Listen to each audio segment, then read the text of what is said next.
de la UNAM y que además pues ha tenido tanto éxito con tantas actividades que haces, pero sobre todo en estas labores pues primero de vinculación internacional con tantos proyectos de cooperación internacional y luego además también con tu distinguida labor como profesor de retórica y entonces pues, realmente te felicito. Para mí es el gusto que me invites. Muchas gracias. No, muchísimas gracias, Juan Carlos. Ya ahorita estoy viendo que tenemos 90 personas y va subiendo. Entonces, muy bienvenidos sean todos. Muchísimas gracias. Vamos a estar platicando ahorita con Juan Carlos. Hacia el final de la sesión vamos a ir respondiendo preguntas. Igual también si van teniendo algunas preguntas y nos las van dejando por aquí, estaría perfecto. Muy bien, entonces, Juan Carlos, tú dinos por dónde empezamos. Empezamos hablando por los talibanes, empezamos hablando sobre la política exterior de Estados Unidos. ¿Por dónde quieres que empecemos sobre este tema? Pues yo creo que lo mejor es empezar lo más atrás posible. Podríamos ir mucho más atrás, pero dado que es una página que a personas les gusta la historia, pero solamente me voy a ir 100 años atrás porque generalmente en los medios se ha hablado del movimiento talibán como producto de la guerra civil que se ha dado en ese país pues desde 1991 para acá, la guerra previa con la Unión Soviética.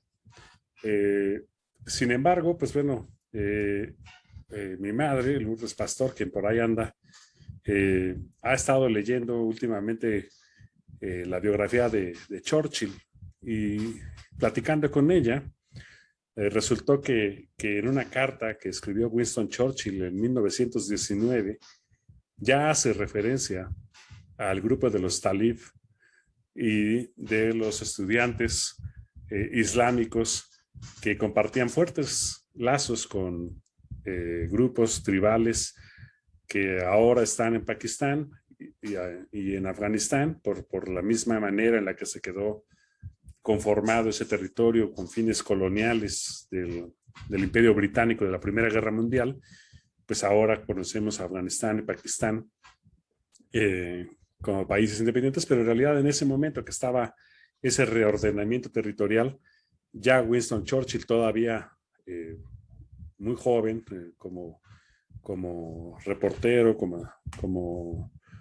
como periodista del ejército británico, pues narra en sus primeras cartas la importancia que él ve que va a tener y que la belicosidad de estos grupos que él identifica como talib groups y que pues bueno, con el tiempo yo entiendo a partir de las madrasas y los sistemas de educación islámica que hay en esta zona, este grupo fue identificado pues como un grupo de estudiantes islámicos con una interpretación pues muy fundamentalista y radical del Corán. Entonces, creo que hay que empezar por ahí, ¿no? O sea, este fenómeno, este problema que vemos allá, pues tiene raíces muy profundas, tiene una gran complejidad porque el Imperio Británico primero y después Estados Unidos han tenido diferentes interacciones con los grupos políticos de este país y con los talibanes en particular. Se han aliado con ellos en la guerra con la Unión Soviética, luego los han tolerado durante los 90s, luego se van a la guerra contra ellos durante 20 años y ahora todo parece indicar que han alcanzado un nuevo acuerdo. Y entonces, pues bueno, creo que eso pues es importante que se tenga en mente y que son grupos que han sabido de manera muy pragmática interactuar con los poderes coloniales en este país que pues es considerado no solamente por su posición geográfica, sino por su importancia estratégica, es el corazón de Asia.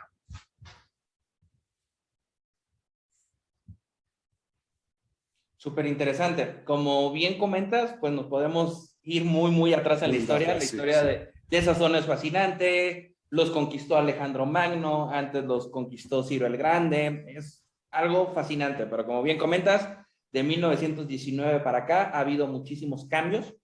De ahí que, ¿cuál es la relación directa entre los Estados Unidos y los grupos talibanes en el siglo XX y hasta la actualidad? Bueno, pues particularmente después de la Guerra Fría es particularmente importante el asunto porque, pues bueno, pues la Guerra Fría tenía dos bloques que todos conocemos y luego pues Afganistán, que estaba bajo la influencia del Imperio Británico, no, va a tener su propia forma de procesar el debilitamiento del Imperio Británico post Segunda Guerra Mundial. Vamos a ver, pues, por ejemplo, a India independizarse, vamos a ver a Pakistán también independizarse, Afganistán no se queda atrás. En el caso de Afganistán queda un Shah, pues digamos, pues al servicio o en plena sintonía con los poderes coloniales. Poco a poco el pueblo afgano se va rebelando y triunfa un partido de inspiración socialista en Afganistán, se pone en el poder. Más o menos al mismo tiempo está Estados Unidos saliendo atropelladamente de Saigón, lo cual es importante tener en mente porque ahora otra vez estas imágenes continuamente nos van a remitir a Vietnam, por supuesto. Aunque claro que no es tan fácil la comparación, pero pues es importante por la retirada caótica. y pues bueno, entonces desde que toma el poder este ejército de inspiración socialista en Afganistán, entonces Estados Unidos desde Pakistán comienza a alimentar la resistencia al Estado que quedaría en la periferia soviética.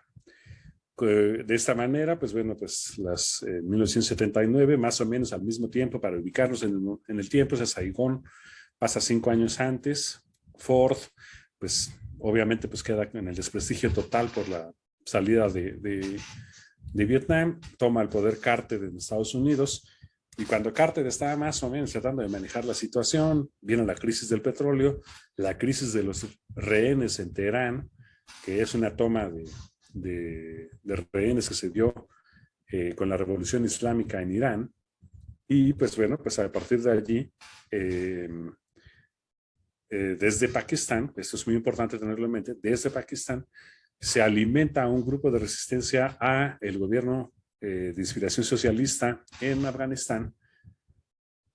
La Unión Soviética se ve obligada a intervenir para poder darle apoyo a este grupo que se encuentra dentro de su esfera ideológica.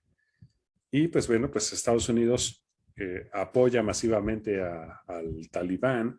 En ese momento todavía está, digamos, en ciernes la noción de lo que ahora conocemos como Talibán. Sería también todo un tema explicar la construcción mediática de esto, pero muy rápido hay que decir que Talibán, o sea, los talibanes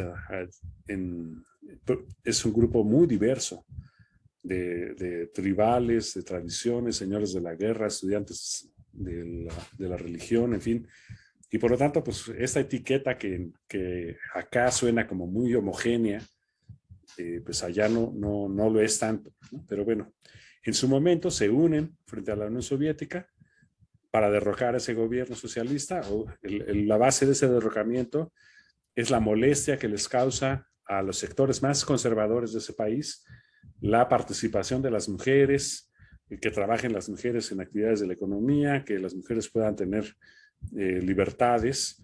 Y dentro del régimen socialista, pues lógicamente, pues las mujeres tenían al menos una paridad estructural acorde a su tiempo, por supuesto, con las limitaciones de su tiempo, pero acorde a su tiempo. Pero aún así, pues en Afganistán, esa es la reacción, lo que produce la reacción al movimiento socialista es la respuesta tradicional de estos grupos de pashtunes y otras tribus que se van anexando a la ideología musulmana radical que profesan los talibanes, y entonces pues derrotan a la Unión Soviética, formará parte de un asunto clave para la caída de la Unión Soviética una década después. Y pues bueno, pues cuando quedan, por un rato, por una década, a Estados Unidos parece no importarle demasiado el asunto de los talibanes, ni sobre todo de las mujeres afganas. Pero en 2001, con el 11 de septiembre, que nos estamos acercando fatídicamente a su 20 aniversario, y también pues, ojalá que lo alcancemos a tocar, pues cuando llega el 2001, Estados Unidos decide convertir en chivo expiatorio a los grupos musulmanes en Afganistán, ocupa ese país con la OTAN, cosa que también es muy importante tenerlo en mente, lo hace junto con la OTAN, lo cual ahora pone a Estados Unidos en una situación muy complicada porque está complicándole la vida a sus aliados con esta salida precipitada. Y pues bueno, durante 20 años ese país está ocupado, diferentes estudios y análisis van demostrando pues el importante gasto que se hizo en ese país para mantener la guerra. Los diferentes grupos pedían que por favor ya terminara la ocupación de Afganistán, sobre todo grupos afines a los demócratas. Era un gasto enorme y pues bueno, ahora lo que tenemos es pues un conjunto de problemas. Por un lado, pues es Trump el que inicia la salida de Afganistán, el que inicia los procedimientos y los acuerdos y las negociaciones para esa salida. Segundo, pues, pues había un clamor, digamos, de organizaciones de derechos humanos, etcétera, que ya Estados Unidos terminara con ese estado de ocupación. La razón por la cual se postergaba esa salida, pues tenía que ver con los derechos humanos de los afganos y de las afganas sobre todo. Y pues pues ahora, con esta salida precipitada, con esta expresión mediática que hemos visto, que muestra pues un desorden, que muestra una ejecución completamente desastrosa, que podemos ver que en 2 semanas se ha dado, en términos prácticos, una transferencia pacífica del poder a los talibanes, lugar que desocupaban, lugar que era ocupado por los talibanes prácticamente sin conflicto alguno, y pues han tomado, si no estaba planeado así, pues resulta pues muy sorprendente, porque los grupos talibanes pues tomaron cuarteles, tomaron armas, tomaron tanques, tomaron helicópteros, tomaron municiones, tomaron computadoras, todo prácticamente en una transferencia que pues no sé, o sea, por supuesto mediáticamente y es una derrota histórica para Estados Unidos, al igual que en el caso de Vietnam, pero en el caso del análisis geopolítico, a diferencia de Vietnam, aquí lo que estamos viendo es una entrega del poder a los talibanes. Y lo que nos tenemos que preguntar es por qué Estados Unidos está haciendo esta entrega a este grupo, y eso pues ahorita vamos a tratar de entrarle en ese tema, pero me tengo aquí por el momento. La verdad es que me pareció muy importante y muy interesante lo que comentas de los talibanes, porque efectivamente tenemos como este sesgo de que siempre queremos como poner una etiqueta y todo el mundo entra en esa etiqueta. De países, de grupos, pasa lo mismo con los talibanes. Entonces, no sé si nos podrías profundizar un poquito más sobre quiénes están compuestos los talibanes, de dónde surgen, qué grupos son ahorita, algunas de sus ideas, cómo funcionan. Bueno, es demasiado complejo y la verdad no soy especialista en Afganistán. Tendríamos que invitar a, no sé, gente como Moisés Muñoz, que él sí te podría explicar ese a detalle, pero lo que sí te puedo decir así de bote pronto, pues es que Afganistán pues es un país complejo, con múltiples tribus que lo conforman, y pues bueno, pues normalmente pues cuando nos referimos a los talibanes, pues nos referimos a un grupo de estudiantes del Islam que han logrado conjuntar a través de sus madrasas, que son escuelas islámicas, a gente de múltiples tribus de la zona, ¿no? Los talibanes, la gran mayoría son de una tribu que se suele decir a sí misma Pashtun, pero pues hay muchísimos grupos, ¿no? Estaba aquí revisando, pero son muchísimos grupos, muchísimos. Indosictians, Kushans, Kidaritis, Eftalitis, Icons, Nesax, Zumbis, Shahis, Indushahis, Laviks, Safaradis, Samandis, en fin, una gran diversidad. Pero lo que sí logra el talibán es que a través del Islam, los hijos de estas tribus adquieren una cohesión ideológica. Y esta cohesión ideológica yo creo que es lo que más espanta, como bien decía Slavoj Žižek en un artículo reciente, es lo que más espanta a los liberales occidentales, ver esta convicción de un grupo que los occidentales no podemos ya ni siquiera imaginar, por esta cohesión que está pues vinculada a estas formas de escolaridad muy particulares. También tendríamos que tener un muy buen rato en estudiar las madrasas como forma de educación, porque bueno, pues decimos, para terminar rápido, decimos escuelas islámicas, pero en realidad nos equivocamos al usar esos tipos de nombres, porque entonces nos imaginamos algo parecido a nuestras escuelas, y pues no se parecen a nuestras escuelas. Es una cosa mucho más profunda, mucho más relacionada, pues no sé, con procesos y proyectos como los kibbutz en Israel, en fin, es una mayor integración. Y entonces los talibanes lo que consiguen es que a través de este proyecto educativo de interpretación del Islam, meten a grupos de diferentes tribus que en otro tiempo en Afganistán no podían ponerse de acuerdo.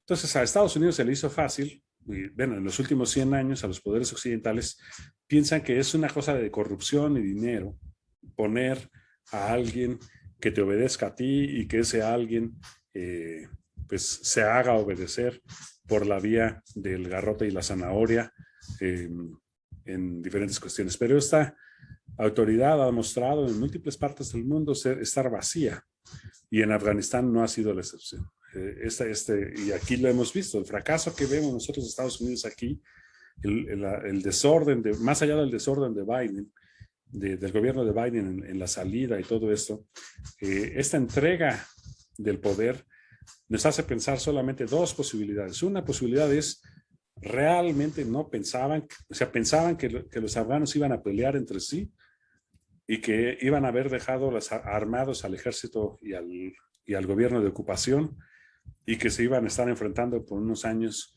con los grupos yihadistas del Talibán. Opción 1, sumamente inocente.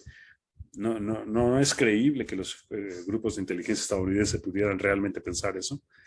Y por otro lado, pues sí, lo que hemos visto. El gobierno de ocupación pues era de cartón, no tenía nada adentro, no tenía capacidad de convocatoria, no tenía capacidad de hacerse obedecer, ni con sus policías, ni con sus ejércitos, ni con nada. Y en el momento en el que el ejército estadounidense se retira, entonces ellos ya no se ven obligados a obedecer y optan, pensaría yo desde una perspectiva soberanista, yo diría, optan inteligentemente por no matarse entre ellos y conseguir un acuerdo.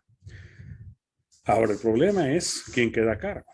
Y pues todos sabemos que el que queda a cargo pues es un grupo que no compagina en nada con los valores occidentales, no sé, derechos humanos, igualdad de género, en fin, todo un conjunto de temas complejos que nos tardaríamos mucho en revisar, pero que lo que está logrando aquí el Talibán pues es un acuerdo interno.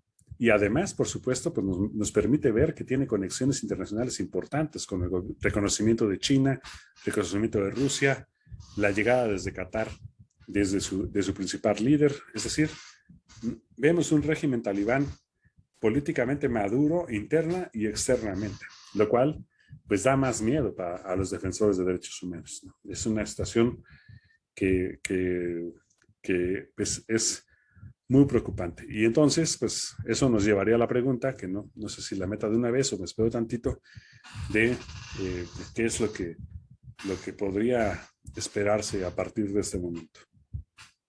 Venga, sí, ¿qué podemos esperar del gobierno de Biden? ¿Cuál va a ser la respuesta estadounidense? ¿Cómo ves tú la política exterior? ¿Cómo ves los derechos humanos en Afganistán en los próximos 4 años? ¿La respuesta internacional? ¿Cómo lo ves? Pues se ve horrible, por decirlo en una palabra, se ve horrible. Por un lado, en política interna, el gobierno de Biden, la candidatura de Biden se había presentado como un candidato, pues digamos, racional en oposición a las locuras de Donald Trump. La posición de Biden era, la promesa era el retorno a una política entendible, racional.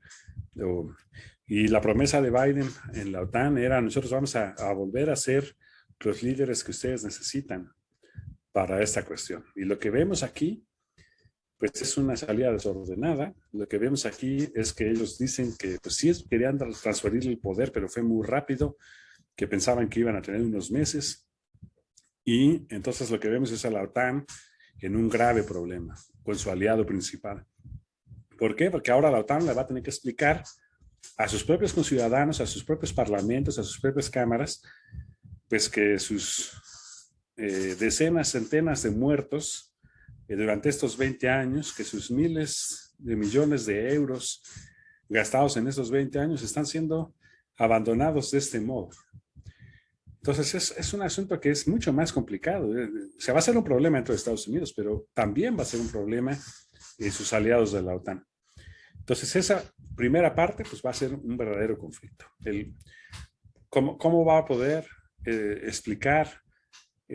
Por ejemplo, han intentado mantener al margen a Kamala de todo este asunto. Sin embargo, pues la agenda de las políticas de la identidad han puesto a Kamala Harris por su propia motivación en el centro de una supuesta lucha por los derechos de las mujeres, de una lucha feminista. Buscaron sacarle partido a este asunto y ahora, pues bueno, pues queda claro que las mujeres afganas, pues no le importaron a nadie, ¿no? Y todo parece indicar que no le van a importar a nadie, ¿no? Entonces, esta tragedia humanitaria que estamos empezando apenas a presenciar, porque ya la hemos visto, es lo peor, esto ya lo hemos visto. Entonces lo vamos a volver a ver en una repetición macabra. Y entonces, ahora, esta problemática, pues va en Estados Unidos primero, pues la política interna va a ser un asunto de, ok, vamos a poner ¿quién tiene la culpa? La papa caliente. No, pues que Trump, no, que Biden, no, que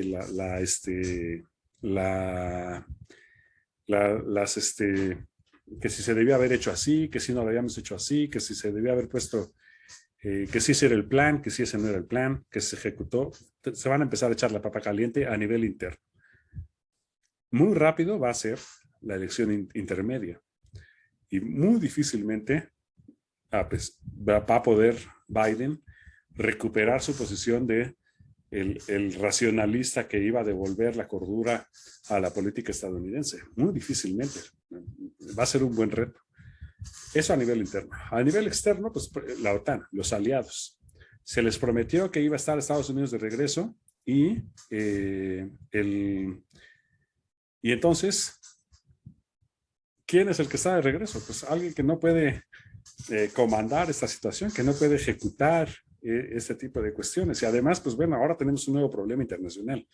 El problema internacional era el discurso, digamos, de izquierda internacional dentro de los globalizadores era: necesitamos que Estados Unidos deje de estar ocupando estos países. Necesitamos que Estados Unidos abandone estos países. Esa era la solicitud. Y ahora se retiran y entonces todos decimos, oh no, pero no así, ¿no?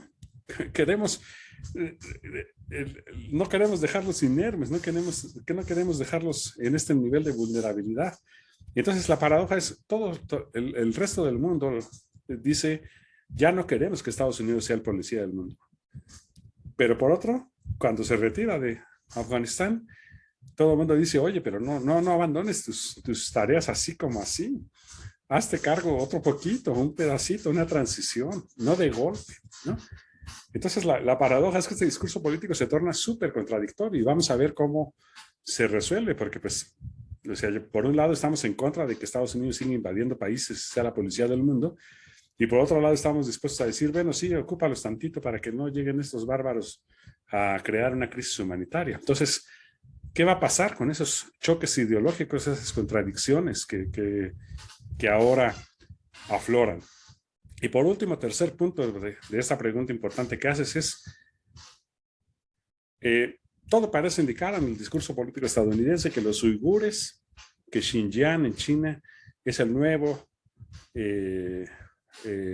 personaje discursivo a salvar, ¿no? O sea, pasamos de salvar a los iraquíes de Hussein, salvar a los afganos de los talibanes, y ahora a los siguientes que hay que salvar, todo parece indicar en términos discursivos, es a los pobres uigures en China que están siendo esclavizados, que están siendo tratados en cárceles, en centros, en campos de concentración, en fin, un conjunto de problemas que no desdeño, por supuesto son cosas muy graves, pero que están ocurriendo a un ladito de Afganistán. Y entonces entonces queda claro que Afganistán es un centro geopolítico crucial para dominar Asia, por su posición. Y entonces, ¿qué es lo que va a pasar en el futuro cercano y el futuro lejano? Que yo lo que veo es que Estados Unidos está cambiando su plan geopolítico en Afganistán para, en lugar de estar usando sus recursos para mantener la guerra adentro de Afganistán y en sintonía con lo que ya nos había alertado hace algunos años Julian Assange, de mantener una guerra perpetua en la zona, pues ahora prometerle apoyo a las poblaciones musulmanas al interior de China en frontera con Afganistán. Entonces, si esta cosa macabra, si esta cosa siniestra tiene un objetivo, pues yo me imagino que esta cosa siniestra, el objetivo que tendría es convertir a Afganistán otra vez en una base pro del imperialismo estadounidense y británico, pero en lugar de que los recursos vayan hacia adentro, que sea un lugar desde donde se pueda ir, en este caso, a Xinjiang o hacia Irán, que son rivales que el gobierno de Biden ha puesto como discursivamente como grupos con los que hay que hacer las siguientes intervenciones estadounidenses. No lo digo en el sentido de que me guste ni nada, solo un análisis frío.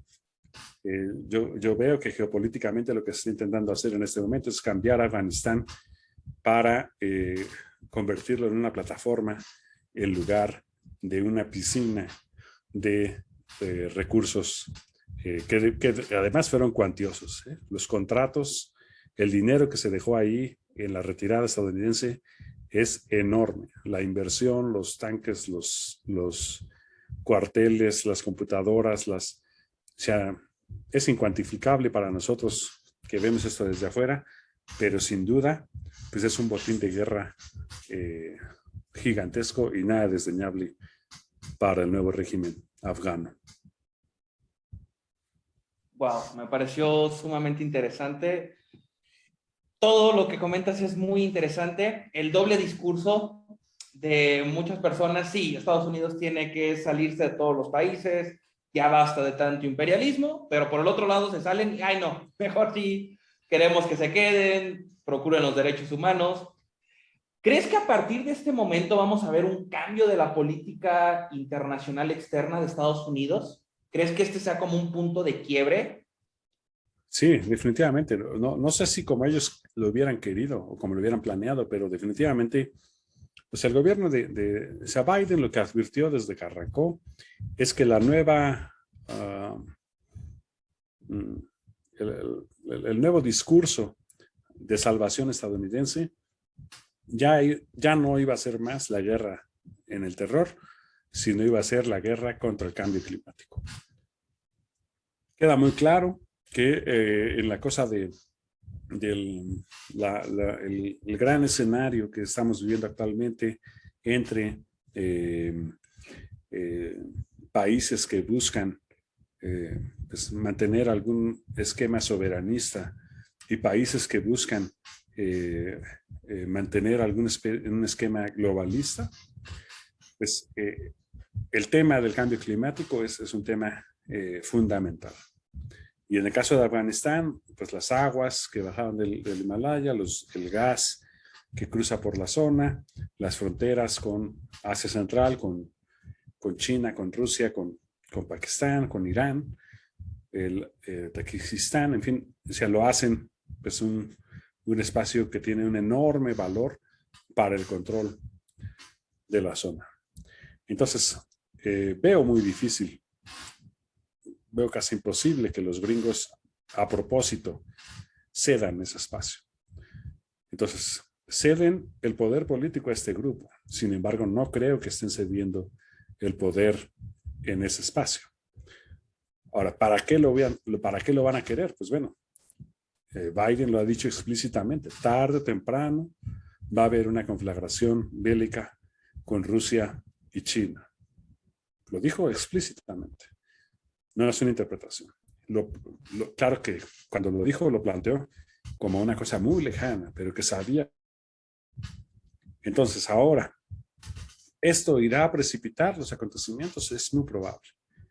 ¿Cómo va a afectar esto a un conjunto de negocios?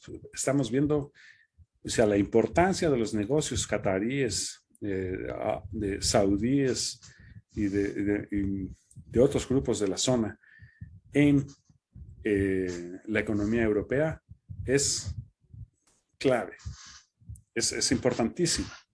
No es ya pues el ordenamiento colonial que nos imaginábamos o que estudiábamos hace 20 años. Ahora todo se está moviendo hacia allá, hacia Dubái, hacia Singapur, diferentes grupos, diferentes razones. Muy complicado ponerla en una canasta, pero lo que sí es que se está moviendo el centro geopolítico hacia allá. Y si nosotros vemos a Afganistán como centro geopolítico en ese pedazo, pues nos va a quedar claro que el que domine ese lugar va a dominar pues la ruta de la seda. Y entonces, y China ha dicho claramente que la ruta de la seda, que tradicionalmente Afganistán siempre fue una parte clave de la ruta de la seda, pues está en juego. Entonces, bueno, pues, ¿cómo se van a ir dando estos movimientos? Estados Unidos estaba sacando sus tropas de este lugar para llevarlas a otro lado. ¿A dónde las llevará? ¿Qué pretexto usará? Pues hay que estar alertas. Yo volvería a revisar los textos de Julian Assange para entender cómo se han establecido los mecanismos de negocios bélicos en Afganistán para que este concepto que él mismo advirtió de guerra perpetua, pues es altamente probable que se va a seguir llevando con un nuevo régimen. Entonces, pues hay que verlo, hay que ver en qué dirección va esta cuestión para entender más allá del discurso, más allá de la simpatía o antipatía y por supuesto de la preocupación por los derechos humanos de los afganos y particularmente de las afganas. Entonces, creo que este tipo de cosas nos van a poner en un nuevo conflicto discursivo y pues va a ser interesante ver cómo se mantiene, ¿no? Para, no sé, decirlo didácticamente, el ejemplo que le pongo a mis alumnos es ¿de quién es un territorio de importancia ambiental como el Amazonas? ¿De Brasil o de la humanidad? Si es de Brasil, entonces corresponde a los brasileños administrarlo. Y si es de la humanidad, entonces los brasileños, pues no les va a gustar la idea de que algún organismo internacional les quiera decir cómo comportarse allí. Entonces, pues ahora traslademos eso a Afganistán. ¿Qué tipo de fuerzas son las que van a desembocar, las que van a llevar a cabo las cosas que van a pasar en Afganistán? ¿Y cómo se va a combinar eso con la política externa en la OTAN, el cambio en Alemania, etcétera? ¿Cómo se va a combinar eso con la política interna estadounidense, que pues Trump está dispuesto a regresar por todo? Pues seguro que va a estar feo, pero va a estar interesante. Wow, muy interesante, la verdad. Ahorita retomando lo que dices de Trump, me imagino que este va a ser un punto central si es que Trump busca volverse a lanzar y Biden obviamente va a intentar buscar su reelección después de los 4 años. ¿Tú ahí cómo ves ese debate que se va a hacer? ¿Tú monitoreas los medios? ¿Monitoreas los medios estadounidenses? ¿Cómo sientes la opinión estadounidense? ¿Hacia dónde se van? ¿Están a favor? ¿Apoyan un poco más en este aspecto a Trump, a Biden? ¿La gente quería retirar tropas? ¿Cómo lo ves a nivel medios? Bueno, pues el problema de la polarización política en términos mediáticos es que lo que ve y oye un sector no es lo que ve y oye el otro. Entonces, dependiendo en dónde estés ubicado en tu, no sé, nutrición informacional, es tu posición que vas a adoptar de manera casi estructural. Esta polarización que estamos viendo hace que los grupos que están en favor, o más bien, vamos a ponerlo, no están en favor de Trump, para decirlo de manera más precisa, estos grupos están, los grupos nacionalistas estadounidenses que han visto en lo que podríamos denominar ideología trumpista su única alternativa política, lo cual no quiere decir que les guste al 100%, ni que sean unos fanáticos, en todo el espectro político de nacionalistas, soberanistas, supremacistas, en fin, un gran espectro político de estadounidenses.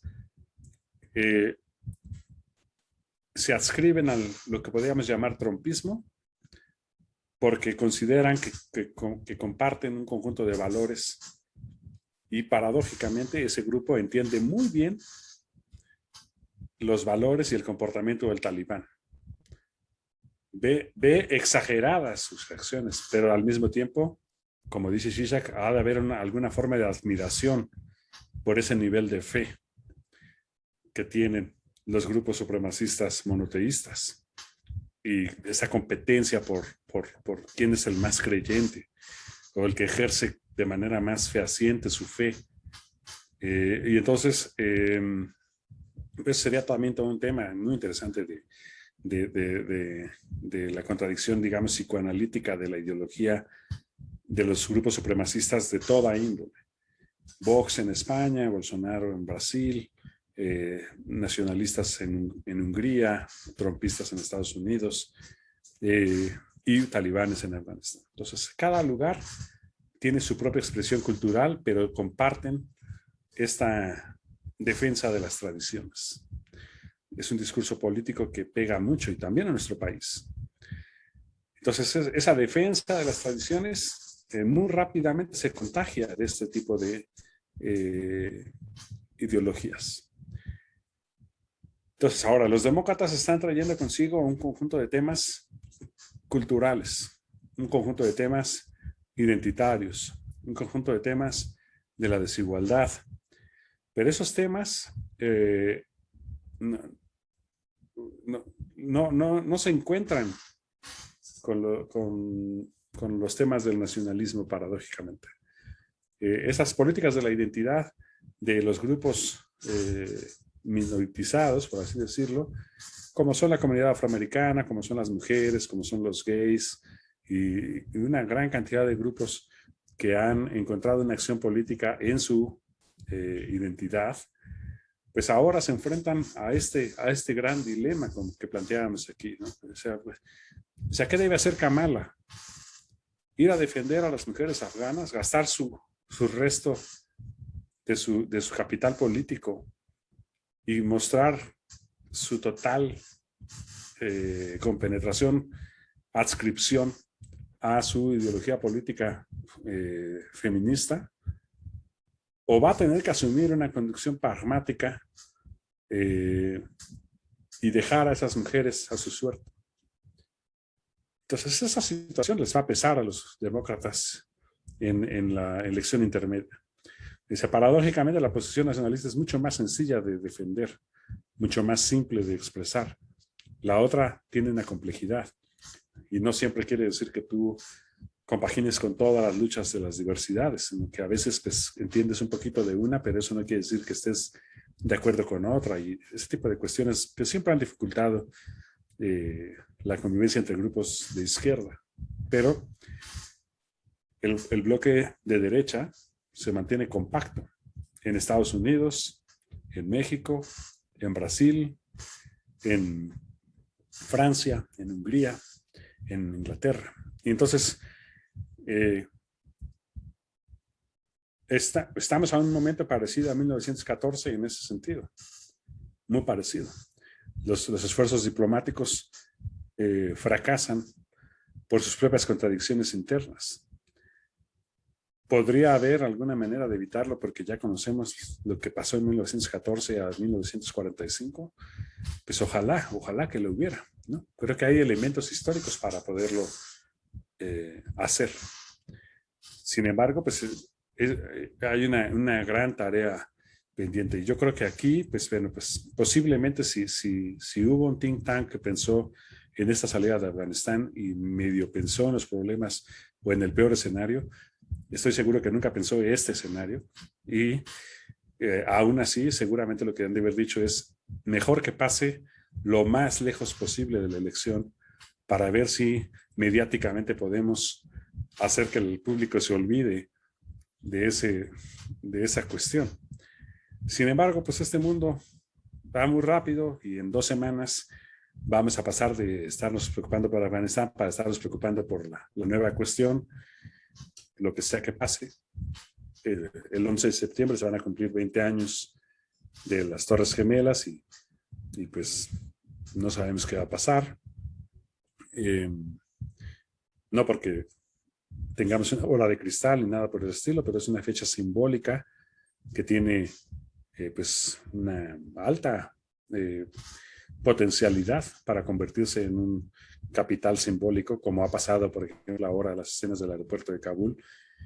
Se convierten en un capital simbólico que le dan el triunfo simbólico a los talibanes y la derrota simbólica a los estadounidenses.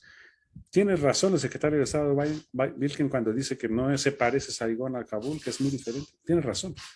Pero ya no tenemos tiempo para andar haciendo la tabla comparativa.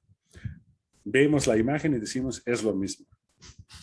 Y entonces ahora, pues estas imágenes nos dejan un recuerdo. Lo que sí me queda claro es que medios como Wall Street Journal, medios como The Economist, están tundiendo a Biden implacablemente por esta situación. Se considera que ha sido un gravísimo error lo que ha pasado. Y pues esos son sus aliados. Entonces imagínate cómo les va a ir con sus enemigos, ¿no? Entonces, yo creo que sí, no podemos tener la bola de cristal, pero no va a estar fácil. Muy interesante, la verdad es que muy interesante tu análisis. Muchísimas gracias. Yo creo que vamos perfilando ya para cerrar. Vamos a dejar abiertos por si alguien quiere preguntar algo. Veo algunas preguntas que me fueron, pero la última pregunta es de Mario Ordóñez. Me comenta que la pregunta sería, ¿podría entonces inferirse que quien controle Afganistán y todo ese territorio será quien ostente la supremacía a nivel mundial en un futuro cercano? Perdón, antes, las personas ahorita que nos están viendo, si llegan a tener alguna duda, quieren comentar algo, ahorita es el momento, ya vamos a ir perfilando el cierre, entonces te dejo con la pregunta, Juan Carlos. Muchas gracias.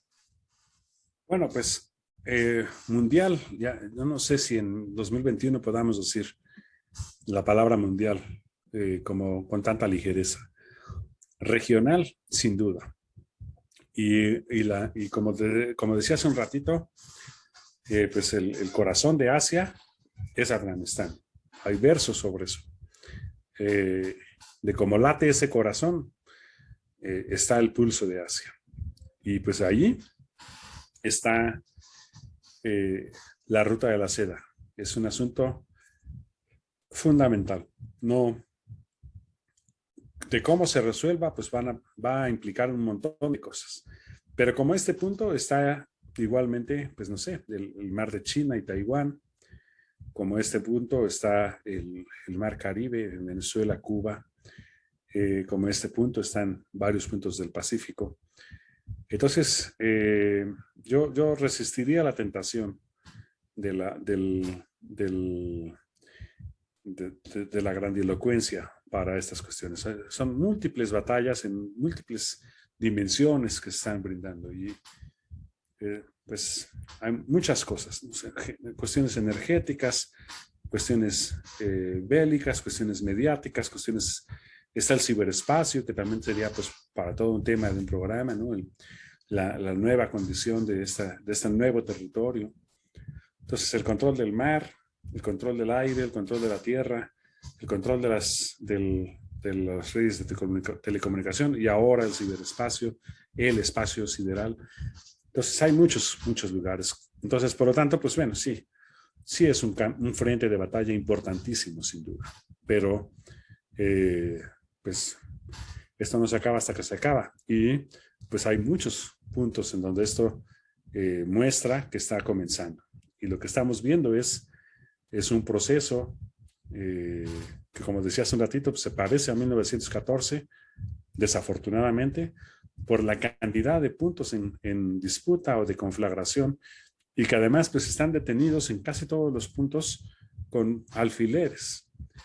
Entonces, si se rompe el alfiler del pacto en la OTAN en Afganistán, ¿traerá un efecto dominó? Pues lo puede traer. Supongo que obviamente que los propios socios de la OTAN saben ese efecto dominó. Pero ¿y si no lo logran detener?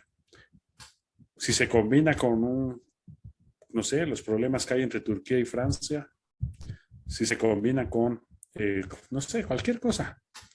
Entonces, 20 años del 11 de septiembre, lo que sí queda claro es que estamos al cierre de una etapa. Arrancó esa etapa el 11 de septiembre de 2001. Cuando gana Trump, cuando gana el Brexit 2016, nos damos cuenta que se está terminando un periodo histórico. Yo creo que esta salida, muy posiblemente, ya cuando la veamos a la distancia sabremos con seriedad, pero va a marcar el otro cierre histórico de esta etapa. Ahora, ¿qué es lo que se abre? Pues bueno, no tengo bola de cristal, tendríamos que hablar de Moni Vidente, pero sí, definitivamente estamos en un momento de incertidumbre por la cantidad de cosas, de dimensiones, de conflictos. Entonces, no es que se vaya a resolver en Afganistán eso, pero sin duda pues es una buena victoria para el talibán. Ok, perfecto. Muchas gracias.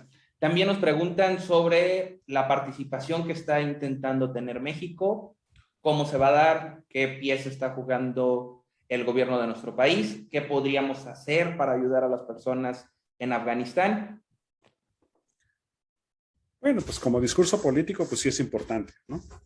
Pero como cuestión real, pues México no tiene ni siquiera una embajada en Afganistán, la tiene en Irán.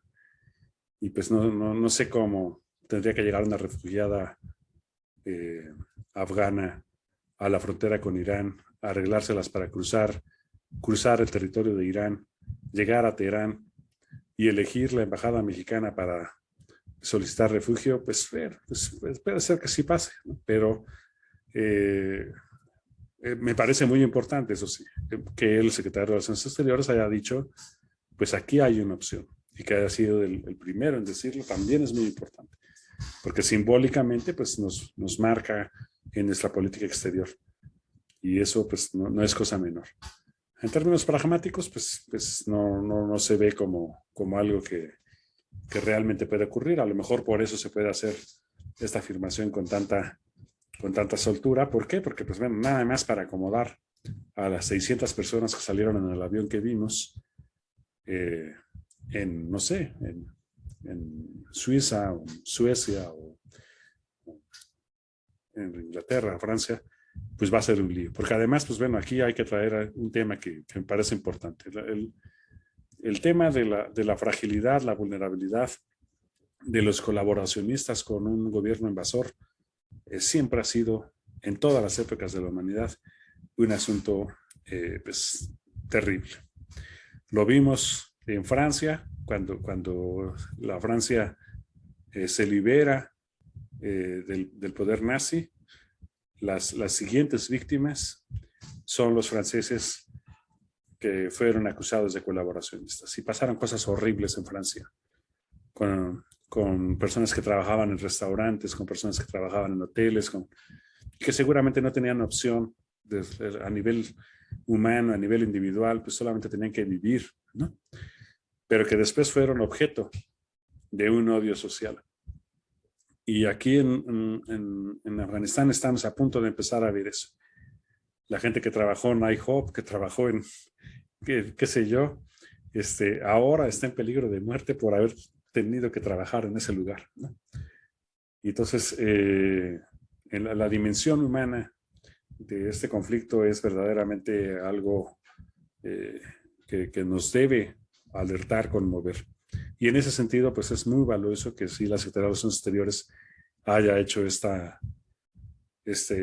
declaración y esta invitación. En términos prácticos, como te digo, pues bueno, pues no se ve como que vaya a ser México un destino para refugiados afganos, pero bueno, pues quién sabe, ¿no? Luego el aleteo de la mariposa puede traer cosas insospechadas. Gracias, muchísimas gracias. Oye, también nos comenta Priscila, te pregunta que si la única manera en que un país de Occidente puede intervenir para luchar contra los talibanes, que si el motivo tendría que ser por motivos de seguridad nacional y que cuáles podrían ser las consecuencias bélicas entre países como Estados Unidos y Rusia, a pesar de que ninguno reconozca el gobierno talibán. Creo que Rusia sí lo reconoció, no estoy completamente seguro. Sí, Rusia y China inmediatamente reconocieron al gobierno talibán porque temen que el gobierno talibán se convierta en una plataforma hostil contra ellos. Entonces, pero la pregunta es muy buena y tiene que ver con esto que decía de este conflicto contemporáneo que muchos analistas catalogado como soberanistas contra globalistas. Es un poquito maniqueo el asunto, la verdad, riesgoso, pero lo voy a mantener para tratar de explicarlo didácticamente. El problema central radica en si las decisiones que se toman en un territorio se tienen que tomar tomando en cuenta principalmente las decisiones de un gobierno soberano nacional supuestamente representativo de ese lugar, de ese país, o si la comunidad internacional está autorizada a, en ciertos casos, aludir a los derechos humanos e intervenir en ese territorio para salvaguardar pues un valor político más amplio, más alto, internacional. Y esa problemática pues es la filosofía política de nuestro momento. ¿Qué debe pasar con la Unión Europea?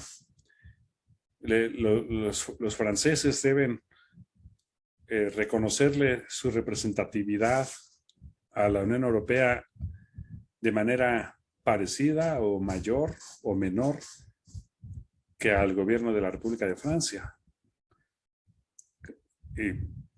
¿Cuál es la representatividad de las decisiones que toma la Unión Europea para todos esos países? Y cuando llega un poder como, no sé, como el de Víctor en Hungría, se me fue el apellido, cuando llega un personaje así, ¿qué tiene que hacer la Unión Europea al respecto? Debe entrar y poner orden en Hungría, debe respetar la voluntad popular en Hungría. Y entonces es un problema de grandes proporciones. Cuando lo pasamos a nuestra realidad latinoamericana, pues habría que pensarlo todavía de manera más compleja. Es fácil pensarlo en Europa, es difícil pensarlo en América Latina, y más en el caso de México, que tenemos, pues, pertenecemos a las dos regiones, América del Norte y América Latina. Entonces, el gobierno de Biden dice que el supremo interés planetario es ir en contra de las acciones que están propiciando el cambio climático y ir en contra de acciones que están afectando los derechos humanos. Como siempre, pues Estados Unidos, o sea, dice esto al resto del mundo, pero el resto del mundo dice, bueno, pues ¿por qué no arreglas primero tu casa y luego vienes a fregar? ¿No? Es lo normal, ¿no? O sea, derechos humanos en Estados Unidos. Lo que hemos visto en los últimos 2 años con la comunidad afroamericana, lo que están padeciendo nuestros connacionales de origen mexicano y de origen centroamericano en Estados Unidos es indecible, ¿no? Entonces Estados Unidos no puede, ya no, o sea, nunca podía, pero ahora menos puede arroparse de decir, oye, pues yo voy a arreglar este asunto en Afganistán, ¿no? Porque pues la respuesta es, bueno, ¿y por qué no arreglas primero Arkansas? ¿No? ¿Por qué no arreglamos primero Luisiana? Y entonces, pues eso va a ser un asunto, ¿no? ¿Cómo se va a resolver? Pues va a ser interesante, porque durante el periodo del unilateralismo, pues Estados Unidos dijo, pues me vale. Puedo pasarme a la ONU por el Arco del Triunfo, puedo convocar a la OTAN o no, puedo hacer negocios, puedo traer a estos, puedo traer a... Pero ese periodo queda claro que se terminó. ¿Cómo se va a hacer estos nuevos acuerdos? ¿Cómo se va a instalar esto? ¿Se podrán utilizar las instituciones del periodo de la Guerra Fría o han quedado demasiado desprestigiadas? Entonces, pues ese tipo de conflictos son, en términos conflictos filosóficos, de filosofía política, nos esperan ahora a europeos, a latinoamericanos, a estadounidenses. Y mientras esto está pasando, pues el polo se está moviendo al sudeste asiático, el polo geopolítico. Y China pues va ascendiendo irresistiblemente. Entonces, pues no sé, no puedo contestarte, Priscila, pero sí me gustaría que con esta respuesta quede claro que el paradigma de intervención en sí ya no funciona y por lo tanto pues habría que volverlo a pensar. Tristemente se ve el futuro muy complicado en el área de Afganistán, si lo vemos desde una perspectiva occidental, de derechos humanos, de derechos de las mujeres. Sí, es un tema muy complejo, como bien comentas. Tiene que ver con muchísimas cuestiones. Pues Juan Carlos, la verdad es que te agradezco muchísimo, nos has enseñado muchísimo el día de hoy, nos has abierto demasiado el panorama. Yo creo que vamos a ir cerrando. ¿Dónde te podemos contactar? Si alguien le llega a tener alguna duda, ¿dónde te podemos seguir? En la página del CISAN, ahí está mi correo y también, pues bueno, se está retransmitiendo esto desde mi página de Facebook y pues bueno, pues ahí estamos trabajando en el CISAN y en la Facultad de Contaduría y Administración, intentando pues estudiar estos temas y otros con apasionamiento. Entonces, pues ahí están las páginas cisanunam.mx y mi correo jbarrompe@unam.mx. Muchísimas gracias. Estábamos hablando al inicio de la plática que hace 10 meses exactamente tuvimos el último live, ya que se repitan más seguido. Igual nos ponemos de acuerdo a ver qué otro tema podemos platicar. Claro que sí, con mucho gusto. Será un placer. Gracias por invitarme. Nada, muchísimas gracias por tu tiempo y por tus conocimientos. Y también muchísimas gracias a todas las personas que se conectaron. Ahorita tenemos casi 100 personas conectadas y este video yo creo que lo van a estar viendo durante mucho tiempo y la van a estar viendo más personas. Muchísimas gracias a todas las personas. Muchísimas gracias a ti, Juan Carlos, por compartirnos tu conocimiento. Y no sé si hay algo más que quisieras agregar ya para despedirnos. Yo te agradezco enormemente y espero que esta plática sobre algún otro tema interesante lo hagamos más pronto. Con mucho gusto, Brian. Muchas gracias. Gracias a todas y todos que se conectaron. Gracias y hasta pronto.